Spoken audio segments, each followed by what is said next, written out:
신발장에 신발은 가득한데 신을 게 없어. 오늘 외출하려고 했더니 어떤 신발이 나를 편하게 모셔줄까? 신을 게 없어요. 신을 게 없어서 그런 고민하신다 이런 말씀하셔요. 그래서 어떤 신발을 골라야 나를 편하게 해줄까? 이런 신발 고르는 법에 대해서 오늘 한번 이야기해 보겠습니다. 예. 그래서 저는 신발을 고를 때 첫 번째 구두로 이제 좋은 신발 고르는 법 첫 번째로 발 모양 이렇게 돼 있는 거 이제 그 보면은요 이 발바닥이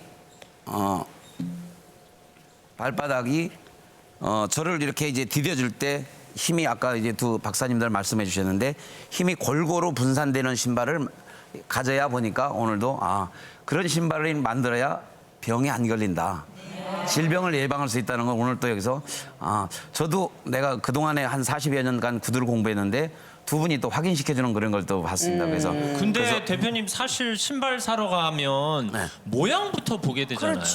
색깔부터 보게 네. 되고. 젊었을 때는 그래서 저도 이제 그 구두를 보면서 보통 보면 눈이 딱 저거 마음에 들어 그러면 그걸 이제 사시는 거예요. 네. 살려고 하고 그런데 신어보시고서 신는 순간 이거 괜찮아 그러는데 그렇게 산 신발이 신발장에 가득 가신 거예요, 그러니까. 그러니까 눈에 속지 말라는 네, 그래서 말씀이 결국엔- 보기 좋은 떡만 고르지는 말아라 이런 그래서 말씀이네요. 눈이 좋아하는 구두를 사지 말고 결국엔 발이 좋아하는 구두를 사야 된다. 그러니까 눈의 의견만 눈을 즐겁게 해주다 보니까 발은 불편하다 보니까 아까 그 많은 그 질병들을 유발할 수 있는 그런 신발이 된다. 그래서 발바닥이 디뎠을 때 체중을 골고루 나눌 수 있는 거. 그런 신발을 신어야 된다. 그리고 이제 그 두 번째는 신발이 아까 여기서 체중이 38% 이렇게 중간에서 받아주고 뒤에서 42% 이렇게 받아주는 신발들이 나를 건강하게 지켜준다. 그리고 저 두 번째 발에 보면은 체중을 저렇게 이제 앞쪽에서 받아주고 뒤에서 받아주는 신발. 저런 신발들이 이제 이런 하일들이 뒤에 하고 앞에 받아줍니다. 그러니까 보기가 이쁘잖아. 그러니까요. 저도 오늘 신었거든요. 이런 신발들 다 신어보셨죠? 네. 근데 고생 많이 하셨죠? 많았죠. 이제는 그런데- 못 신죠. 그런데 나이 요즘에 물론 저는 안 신어봤습니다만, 그러니까 저 신발을 신으면 앞으로 체중이 쏠릴 수밖에 없다 이런 맞아요. 말씀이시죠. 몸이 이제 쏠리더라고요. 체중이 그러니까 이 앞쪽하고 뒤쪽하고 받으면서 결국엔 앞에 이제 이런 신발 신으면서 무지외반 같은 게 이제 앞으로 모는 거 쏠리다 보니까 이제 무지외반 같은 게 이제 걸리고 그럽니다. 그래서 요즘에 이제 활동하시는 많이 하시는 분들 그런 분들은 신발을 두 개를 가지고 다니시더라고. 맞아, 이제 무대에 운동하고 가실 때는 이런 무대에서. 신발을 가지시고 네. 또 이제 활동하시는 그런 편한 신발들 그렇게 가지고. 그럼 앞서 보여주신 올바른 분산의 그림처럼 네. 운동화 같은 신발을 신고 섰을 때 발 전체의 힘이 골고루 나누어지는 느낌을 받아야 되는군요. 그래서 이제 그 힘이 한쪽으로 몰리다 보면 이제 굳은 살이 오기 시작하지 않습니까? 굳은 살이 오면서 그게 더 심해지면은 이제 무지외반이나 족저근막량까지 이제 그쪽으로 가지 않나. 그래서 이제 발바닥이 이제 좀 힘이 나누어 받으면은 이제 그 발바닥이 이제 힘이 이제 분산돼 가지고 발바닥도 곱습니다. 이제 그렇게 되면 발바닥이 고와진다. 네, 좋습니다. 예, 체중이 골고루 분산되는 신발을 골라라. 첫 번째 원칙으로 말씀해 주셨고요. 그 다음에는 이제 신발 크기. 네. 신발 크기 이제 끼어가지고 이제 고생하는 경우가 많지 않습니까 이제? 네. 이제 매장에서 신발 사실 때 이렇게 보면은 매장 점원들이 그런 이야기하죠. 신다 보면 이제 늘어나서 맞습니다. 이런 얘기 맞아, 하죠. 맞아, 맞아요. 그래요. 왜 그러는 거예요? 절대로 그 말 믿지 마세요. 그거. 많이 믿었는데. 그래서 저도 이제 판매원들한테 그런 말을 하면 절대로 안 된다. 진짜. 그런 말을 하지 말고 좀 기다리셨다가 다시 만들어 드린다든지 더 주문한다 이렇게 해드려야지 그렇게 해서는 안 된다. 절대로 발에 맞는 구두. 그래서 신었을 때 뒤에 손가락을 넣으면은 네. 또 손가락 하나 이렇게 넣으면 이게 하나 들어갈 수 있을 정도로 어느 정도의 여유가 확보돼야 되는군요. 여유가 있어야 됩니다. 여유가 없으면은 아까 그 두 분 박사님 말씀하실 때 이 발에 얼마나 많은 핏줄과 신경이 있다고 그랬습니까? 꽉 조여지겠네요. 그거 꽉 조여 놓으면은 핏줄하고 신경이 이제 열받는 거예요. 이제 열받아 가지고 우리 주인이 나를 무시하는구나. 나도 그냥 같이 쉬어야 되겠구나. 그럼 이제 피가 안 돌아버리면 어떻게 되겠습니까? 이제 피로부터 뒷머리까지 땡기기 시작합니다. 이제 그러네. 저는 옛날에 그 어릴 적에요.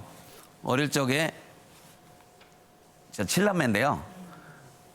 신발도 대물려서 신었잖아요. 맞아 그러잖아요. 그 형 거 신고 그러다 보니까 발이 적어가지고 고무신을 신었는데 신발이 적은 걸 계속 신다 보니까 발이 아파가지고 발가락 아프면서 완전 뒷머리가 땡기고 막 그러는 거예요.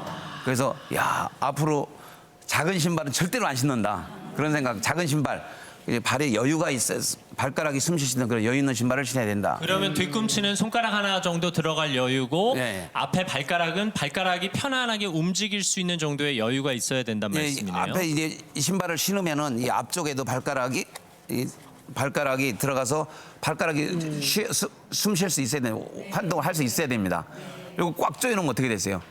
발가락 저리고 안 돼요. 이제 예, 보통 이 피한증이에요. 앞에가 이제 신발 제작될 때 보통 15mm에서 20mm까지 여유 네. 공간을 줍니다 이제. 네. 그런데 어떤 분들은 여기 그냥 눌러보는 게 있어요. 이렇게 신발 사면서. 네네. 여기는 원래 비어 있어야 되는데 여기를 누르는 분이 있어요. 거긴 비어 있어야 되는 곳입니다. 예. 원래 비어 있는 게 맞다 이런 네. 말씀입니다. 네. 자, 신발 크기에 대한 얘기 들었고요. 네. 다음은 신발 굽에 관한 이야기고요. 예. 신발 이제 굽에 아까 대한 거. 높은 게 안 좋다고 하셨는데 그럼 낮으면 이제 낮을수록 그 굽 좋은가요? 높이가 이제 신발 굽 높이가 여러 가지지 않습니까? 이제 뭐 1cm서부터 뭐 12.5cm까지 13cm까지들 있습니다. 이제. 네 있어요. 이제 그 높은 거는 이제 그 배우들 무대 올라가서 노래하고 그럴 때들 네. 이제 그런데 굽 높이가 저는 권장하는 게 이렇게 설계를 하고 만들어 보면은 3cm에서 5cm 정도가 가장 편안하게 설계를 할 수 있어요. 만들 수가 있는 게 체중을 딱 분산시켜 줄 수 있는 게 3cm에서 5cm입니다, 이제. 그래서 이제 굽이 얕은 경우 이렇게 이제 얕은 경우는 이게 플랫슈즈 같은 경우는 그래서 저는 이제 그 젊은 친구들도 많이 만납니다. 만나가지고 저 팔이 이래요. 그래서 신발 팔이 이렇게 보여주면 팔이 무지개반 아까 그 사진처럼 이렇게 툭 튀어나왔어요. 그래서 야, 젊은 사람이 왜 그래? 그랬더니 그럼 제가 그랬어요. 신발장에 신발 어떤 종류가 있는지 최근 5년 동안 신은 신발 좀 가져와 봐라 그랬어요. 그랬더니 보니까 무지개반 올 수밖에 없는 신발만 신었더라고요 보니까. 그래서 이런 신발들이 젊은이들이 많이 신지 않습니까? 많이 신는데 뒤에서 디디면서 바로 충격이 여기 좀 받아줘야 되는데 충격 흡수를 못 해줍니다. 네, 이 하이힐이 창이- 많이 안 좋다 그래서 저희 젊은 층에서는 플랫슈즈 많이 신거든요. 근데 네. 또 너무 낮으면 안 좋다는 거죠. 그러니까 이 창이 어떤 역할을 해줘야 되냐면 뒷굽이 사실 충격을 좀 흡수해줘야 되는데 충격을 흡수를 못 해주면은 사실 이 충격 흡수가 우리가 인체에서도 무릎이나 이게 발목에 거기 관절이 들었지 않습니까? 관절이 충격 흡수를 해주는데 창에서 살짝 도와주면 얼마나 고맙겠어요.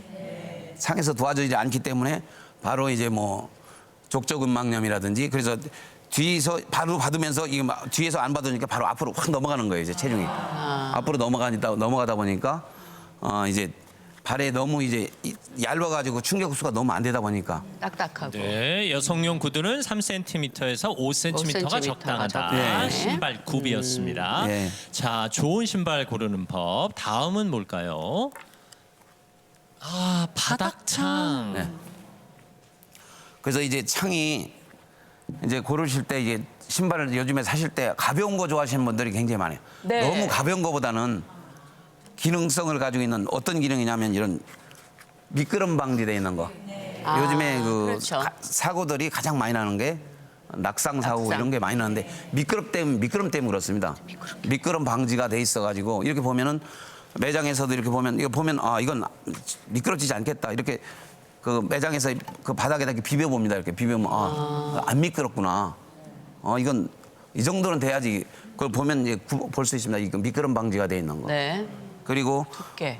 이제 이 까레 이제 까레라고 그러죠. 까레 이제 까레도 어느 정도 발바닥과 비슷하게 이렇게 요즘에는 이제 그런 기능들이 있습니다. 이거 내 발바닥하고 똑같이 맞출 수 있는 그런 기능들이 네. 판매하는 데 있어요. 그런데 가셔가지고 그걸 까레 똑같이 맞춰가지고 이렇게 깔창도 어느 정도 두툼할 필요가 있겠군요. 그럼. 깔창도 한 3mm 정도, 네. 3mm 정도 이렇게 충격을 받아줄 수 있는 거 흡수할 수 있는 그 정도 깔창이면 어떨까? 그러니까 예. 발이 바닥과 직접 닿지 않게 하는 게 좋다라는 예, 말씀입니다. 네, 좋은 신발 고르는 법 신발 장인에게 듣고 있습니다.